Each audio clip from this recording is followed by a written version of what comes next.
السلام علیکم، میرا نام ڈاکٹر عثمان ہے۔ میں چیسٹ اسپیشلسٹ ہوں، جسے پلمونالوجسٹ بھی کہتے ہیں۔ میں فوجی فاؤنڈیشن ہاسپٹل راولپنڈی میں ہوتا ہوں۔ تو آج ہم جس ٹاپک پہ بات کریں گے وہ ہے ایستھما، جسے عام زبان میں دمہ کا ورڈ بھی استعمال کرتے ہیں۔ پہلے ہم اس کے بارے میں بنیادی معلومات آپ کے ساتھ شیئر کریں گے، تو انشاءاللہ آپ کے لیے یہ معلومات مفید ہوں گی۔ پہلے ہم بات کرتے ہیں ایستھما، جسے ہم دمہ کہتے ہیں۔ دمہ ہوتا کیا ہے؟ دمہ ایک سانس کی بیماری ہے۔ جس طرح پھیپھڑوں میں دوسری بیماریاں ہوتی ہیں، اسی طرح پھیپھڑوں کی جو ہوا کی نالیاں ہیں اس میں اگر سوزش ہو جائے، جس کی وجہ سے وہ ہوا میں آنے جانے میں دشواری ہوتی ہے، تو یہ اس دمہ کی کیفیت ہوتی ہے۔ اس میں ہوا کی نالیاں جو ہوتی ہیں وہ تنگ ہو جاتی ہیں، جس کی وجہ سے انسان کو ہوا سانس اندر باہر نکالنے میں دشواری محسوس ہوتی ہے۔ اس کی مختلف علامات میں ہے کہ انسان کو کھانسی ہو سکتی ہے، کھانسی کے ساتھ سینے میں جکڑن سی محسوس ہو سکتی ہے، سانس لینے میں دشواری ہو سکتی ہے، بلغم کا اخراج اور سانس میں آوازیں آنا بھی شامل ہیں۔ اب ہم اگر اس کی کامن کازز یعنی وجوہات کے بارے میں اگر بات کریں تو یہ کچھ لوگوں میں فیملی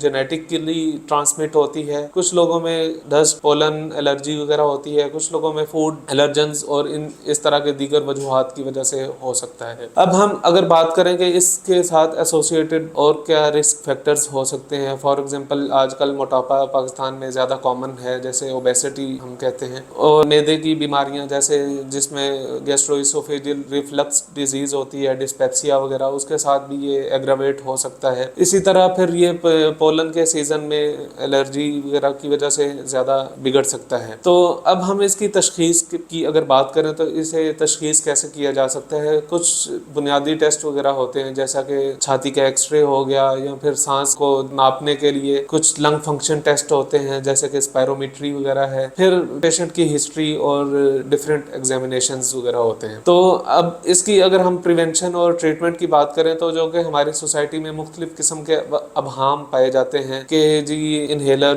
یوز نہیں کرنا، یا وہ اس کے ساتھ اور توہمات یا ابہام موجود ہوتے ہیں جو کہ سراسر غلط اور ان کا کوئی بیسک سائنسی بنیادی وہ کوئی بیس نہیں ہے۔ تو اس لیے پریشان ہونے کی ضرورت نہیں ہے۔ اس میں ہم جو ڈاکٹر آپ کی کنڈیشن کے اکارڈنگلی جو ضروری ٹریٹمنٹ کی ہمارے پاس آپشنز اویلیبل ہیں، وہ ہم پیشنٹ کی کنڈیشن کے مطابق ہم ایڈوائز کرتے ہیں۔ مثال کے طور پہ اس میں اسٹیپ وائز ٹریٹمنٹ ہوتی ہے، اور وہ کنڈیشن کے مطابق ہم دوائیوں کو اوپر نیچے کر سکتے ہیں۔ تو اس لیے اگر آپ کو بھی ان میں سے کوئی علامات آ رہی ہیں تو آپ اس کے کیس میں اپنے قریبی ڈاکٹر سے رجوع کر سکتے ہیں، اور زیادہ پرابلم کی صورت میں آپ چھاتی کا جو اسپیشلسٹ ڈاکٹر ہوتا ہے، پلمونالوجسٹ جسے کہتے ہیں، آپ ان سے بھی رجوع کر سکتے ہیں، تاکہ وہ بر وقت آپ کی تشخیص کر سکے اور اس کا جو ممکنہ اور بہتر علاج ہے وہ آپ کو پرووائڈ کر سکے۔ باقی اس کی پریونشن کی اگر بات کریں تو جن چیزوں سے الرجی یا یہ چیزیں ایگریویٹ ہوتی ہیں، بگڑتی ہیں، ہم ان سے